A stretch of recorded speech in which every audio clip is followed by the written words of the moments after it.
یہ اپنا حق جتلاتا ہے اسے، اور جتلانے کے بعد پھر وہ سارا کچھ دینے کے بعد چین کی زندگی جو اس کی بیٹی کو نہیں عطا کرتا۔ میں کہتا ہوں کہ یہ سب کچھ اخلاق سے دی ہوئی بات ہے۔ اسلامی نقطۂ نگاہ سے یہ ساری چیزوں کو پورا کرنا کس کے اوپر ضروری ہے؟ مرد کے اوپر۔ مسئلہ تو یہ ہے کہ عورت اگرچہ کروڑ پتی ہو مگر اس کو کھلانے پلانے کی ذمہ داری کس کے اوپر ہے؟ شوہر کے اوپر۔ اس کو کھلانے پلانے کی محنت اور مشقت کرنا شوہر کی اپنی ذمہ داری ہے۔ تو یہ پہلی ذمہ داری ہے۔ دوسری ذمہ داری کیا ہوئی؟ انسان اس کے ساتھ حسن اخلاق کا مظاہرہ کرے۔ اللہ کے نبی نے فرمایا کہ تم میں سب سے بہتر ایمان کے اعتبار سے وہ شخص ہے جس کا اخلاق اس کی بیوی کے ساتھ بہتر ہو، جس کا اخلاق بہتر ہو، کردار اس کا بہتر ہو، بیوی کے ساتھ ہمیشہ مار پیٹ گالی گلوچ کا سلوک نہیں کرتا ہو، اسے اپنے گھر کی نوکرانی نہ سمجھتا ہو بلکہ اس کو اپنی شریک حیات سمجھتا ہو۔ اگر وہ یہ سمجھتا ہے کہ ہم سے ہماری زندگی کی گاڑی آگے بڑھتی ہے تو پھر اسے یہ بھی سمجھنا ہوگا کہ جب تک ہماری بیوی ہماری زندگی کی گاڑی میں شامل نہیں ہو سکتی ہے تب تک ہماری گاڑی جو ہے 10 قدم آگے نہیں جا سکتی ہے۔ ہمارے وہاں کیا ہے کہ ہم اپنی بیویوں کو گھر کی نوکرانی سمجھتے ہیں۔ یہ ظلم ہمارے وہاں ہو رہا ہے یار، سیوان چھپرا گوپال گنج کے اندر، کہ ایک عورت گھر کے اندر آتی ہے، اب اس کے نیچے 4 اس کے دیور ہیں، 3 اس کی جو ہے وہ نند ہے۔ اب وہ 7 ہو گئے نا، وہ 7 کی خدمت وہ کرے گی، کھانا ان کے لیے پکائے گی، کپڑا ان کا دھلے گی، پریس کرے گی، جب وہ آئے دیور تو نزاکت سے بیٹھ جائے گا، کھانا اس کو لے جا کر کے حاضر کرے گی۔ اس کے اوپر ظلم کیا ہے کہ 12 بجے رات تک ساس پیر دباتے رہتی ہے، 12 بجے رات تک پیر دباتی ہے۔ آپ دیکھیں یہ ظلم ہو رہا ہے ہمارے معاشرے کے اندر، اور جب تک یہ ظلم ہوتا رہے گا کبھی ساس بہو کا رشتہ کامل طور پہ نہیں نبھا سکتا ہے، کبھی شوہر اور بیوی کا رشتہ کامل طور پہ نہیں نبھا سکتا ہے، کبھی نند اور بھابھی کا رشتہ کا جھگڑا ختم نہیں ہو سکتا ہے۔ اس لیے کہ ہم ظلم کرتے ہیں، اور جب بھی جس معاشرے میں ظلم ہوا کرتا ہے وہاں امن کا پیغام نہیں جایا کرتا ہے، وہاں چین و سکون کی بارش نہیں ہوتی ہے، وہاں تو ظلم اور تشدد کی ہمیشہ بارش ہوا کرتی ہے۔ یہ ظلم ہے ہمارا۔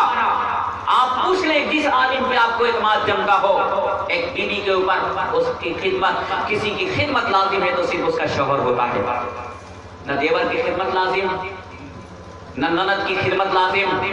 کوئی ضروری نہیں ہے کہ بھابھی جو ہے اپنے دیور کا کپڑا دھلے گی، کوئی ضروری نہیں کہ بھابھی اپنے جو ہے نند کا کپڑا دھلے گی، وہ بیٹھ جائے تو اس کو لا کر کھانا دے گی، یہ فرض یا واجب نہیں، مگر شوہر کی خدمت کرنا اس کے اوپر لازم اور ضروری ہے۔ ماں کی خدمت بھی، ساس کی خدمت بھی فرض نہیں، وہ خدمت اس لیے کر لے یہ ساس سے ہماری ماں کے درجے میں ہے، یہ اچھی بات ہے، لیکن 12 بجے رات تک اس ساس کا پیر دبوانا، اس سے خدمت کرانا، بات تو ساس ایسی ہے نا، وہ سو جاتی ہے بیچاری، اب وہ سو جاتی ہے، دبا رہی ہے، وہ سوئی ہوئی ایک نیند پوری کر لیتی ہے، اب نیند کھلتی ہے، بولتی ہو ابھی تک تم قدم دبا پیر دبا رہی ہو، تم جاؤ سو جاؤ۔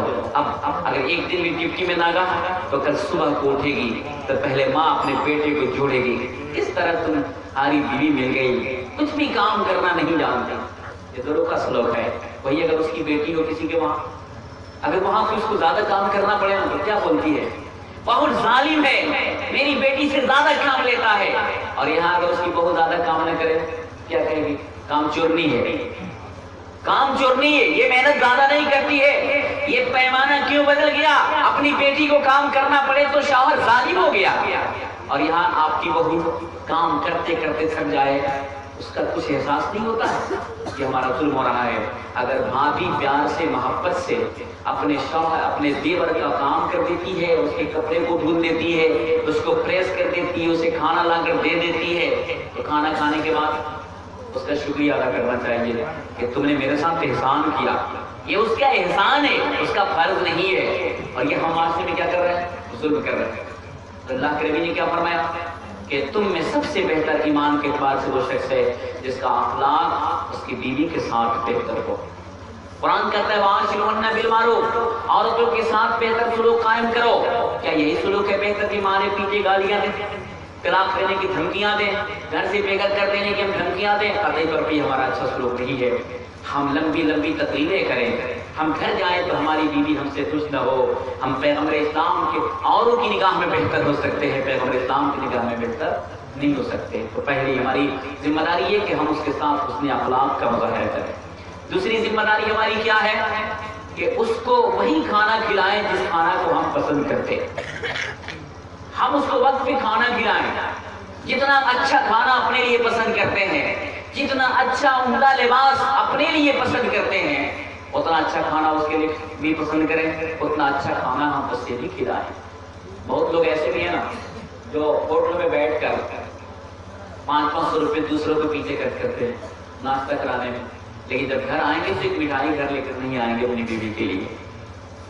بہت سے لوگ ایسے ملیں گے جو انسان ہوٹلوں میں بیٹھ کر دوسروں کے پیچھے 500 1000 روپے خرچ کرتا ہے، کیا اسے غیرت نہیں آتی کہ ہم نے ابھی دوسرے کے پیچھے اتنا پیسہ خرچ کیا ہے، ہم گھر جا رہے ہیں تو کم سے کم اپنی بیوی کے لیے بھی کچھ مٹھائی لیتے ہوئے جائیں۔ جو رس ملائی دوسرے کو کھلا کر آیا ہے وہ ایک رس ملائی اپنی بیوی کے لیے بھی گھر لے کر کے آ سکتا ہے۔ اس سے محبت بڑھے گی، عقیدت بڑھے گی۔ مگر یہیں پہ سماج کی ایک بہت بڑی برائی ہوتی ہے، اگر بیٹا لا کر کھلائے نا تو ماں اس کی کیا بولے گی، میرا بیٹا تو بیوی کا غلام بن کے آئے گا، باپ شکایت کرے گا، اس سے جا کر اس سے جا کر۔ میں کہتا ہوں کہ ایسے باپ کو، ایسے باپ ایسی ماں بہت جلد اپنے بیٹے اور بہو کی نگاہ میں گر جاتے ہیں جو اپنے بیٹے کے اپنی بیوی کے ساتھ اس طرح کے سلوک پہ ناراض ہوتے ہیں۔ اسے ناراض نہیں ہونا چاہیے، بیوی اس کی ہے، اس سے محبت کا حق اسے ہے، اسے پیار سے کھلانا اس کا کام ہے۔ اس کو جو کچھ کھلائے گا اللہ اس پہ صدقہ کا ثواب عطا فرمائے گا۔ اللہ کے نبی نے فرمایا مَهْمَا أَنفَقْتَ فَهُوَ لَكَ صَدَقَةٌ، جو کچھ تم خرچ کرتے ہو اللہ اس سب کو صدقہ بنا دیتا ہے تیرے لیے۔ حَتَّى اللُّقْمَةَ الَّتِي تَرْبُو فِي فَيِّ امْرَأَتِكَ، یہاں تک کہ وہ لقمہ جس لقمہ کو تم اپنی بیوی کے حلق میں ڈالا کرتے ہو اللہ اسے بھی صدقہ بنا دیا کرتا ہے۔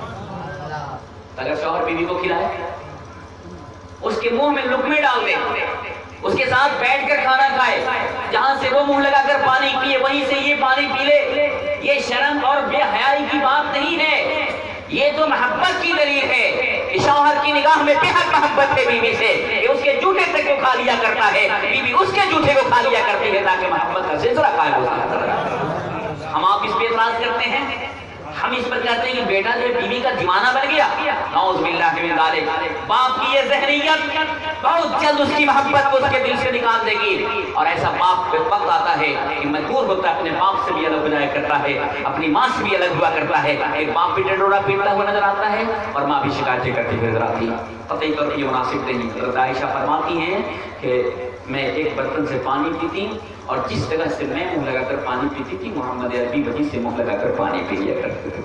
یہ محبت ہے۔ جب عائشہ پانی پیے اور مصطفیٰ وہیں سے منہ لگا کر پانی پی لے تو کوئی برا کام نہیں۔ تو ایک شخص اپنی بیوی سے محبت کی بنیاد پر اس کے ساتھ بیٹھ کر کھانا کھائے، یہ اس کے حلق میں لقمہ ڈال دے، وہ اس کے حلق میں لقمہ ڈال دے، اس پہ اعتراض کی بات کیا ہے؟ پردے کے ساتھ، پردے کے اہتمام کے ساتھ بیٹھ کے دسترخوان پر دونوں ایک ساتھ کھانا کھائیں، یہ تو محبت کی دلیل ہے۔ مگر ہم ادب والے ہیں، بے ادب نہیں ہیں۔ ہمارے وہاں ادب کی تعلیم اللہ کے نبی نے فرمایا من لم یرحم صغیرنا ولم یوقر کبیرنا فلیس منا، جو ہمارے بڑوں کی عزت نہ کرے، چھوٹوں پہ رحم نہ کرے، وہ ہمارے طریقوں پہ چلنے والا نہیں ہے۔ یہ نبی کا ارشاد ہے۔ اس لیے وہ کھائے تو پردے میں، اب یہ نہیں کہ بہرے پنے کے ہاتھ کو توڑیں گیلری میں بیٹھ کر کھانا شروع کریں۔ ماں بھی گزرے، باپ بھی گزرے، سب گزرے، یہ بے حیاپن ہے، بے ادبی ہے، اسلام اس کی اجازت نہیں عطا فرماتا۔ لیکن اپنے مخصوص کمرے میں وہ دونوں بیٹھ کر ایک ساتھ کھائیں گے، اگر اس کی ڈیوٹی کو کھا لے وہ اس کی ڈیوٹی کو کھا لے تو یہ عداوت اور نفرت کی بات نہیں ہے، بلکہ اس عمل کو اللہ تعالیٰ اس کے لیے صدقہ بنا دے گا اور اس کو صدقہ کا ثواب عطا فرمائے گا۔ ہم کتنے لوگ ہیں جو اس چیز کا مظاہرہ کرتے ہیں، اور جو کرتے ہیں ان کے لیے مبارکباد ہے۔ کبھی ماں باپ کو اس پہ اعتراض نہیں کرنا چاہیے۔ اللہ کہاں سے عطا فرمائے گا؟ اللہ اس کی بیٹی کے لیے بھی ایسا شوہر عطا کروا دے گا جس طرح اس کا بیٹا اب اس کو اپنی بیوی کے ساتھ محبت کا اظہار کر رہا ہے، اس کا داماد بھی اس کی بیٹی کے ساتھ ایسے ہی اظہار کرتا ہوا نظر آئے گا۔ یہ چیز جب ہمارے وہاں ہوگی تو قطعی طور پہ محبت کا پیغام آگے بڑھے گا۔ ورنہ ایک عورت لڑکی اپنے گھر ہوتی ہے، اپنا کپڑا دھلتی ہے، باپ کا کپڑا دھل لیتی ہے، ماں کا کپڑا دھل لیتی ہے، اور کسی کا کپڑا تو دھلتی نہیں، اب وہ آئے گی آپ کے گھر نا، اب 10 آدمی کے کپڑے کو اس کے اوپر لازم کر دیجیے، پھر صبح سے لے کر کے شام تک وہ پہلے ناشتہ بنائے گی، پھر دوپہر کا کھانا بنائے گی، کپڑے، پھر گھر میں جھاڑو لگائے گی، یہ سب کچھ کرے گی، پھر شام ہوتے ہوتے شام تک